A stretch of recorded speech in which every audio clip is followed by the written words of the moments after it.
রাত ৮টায় রিলিজ করব। শেখ হাসিনা এবং তথ্যমন্ত্রী হাসান মাহমুদ যে 5ই আগস্টের পূর্বে তারা যেই কথোপকথন করেছিল এবং শেখ হাসিনা যে প্রস্তুতি নিয়েছিল পদত্যাগ করবে, সে ব্যাপারে রাষ্ট্রপতির সাথে যেই রাষ্ট্রপতির কাছে যেই চিঠি নিয়ে যাওয়ার কথা ছিল, সে বিষয়টি তিনি এই বক্তব্যের মধ্যে, এই অডিও কলের মধ্যে তুলে ধরেছেন। সেই অডিও কলটি প্রকাশ করা হবে রাত ৮টা বাজে।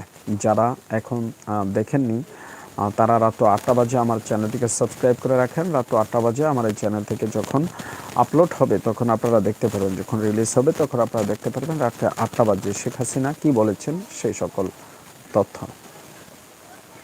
গুরুত্বপূর্ণ তথ্য রয়েছে সেই ভিডিওটিতে।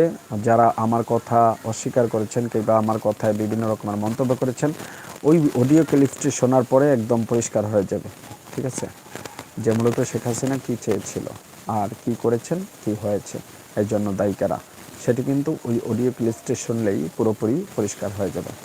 এর জন্য অডিও ক্লিপটি রিলিজ হবে রাত ৮টায় আমার এই চ্যানেল থেকে, শেখ হাসিনার সেই বক্তব্যের। এটি দেখবেন, আশা করছি সবাই রিলিজ হওয়ার সাথে সাথে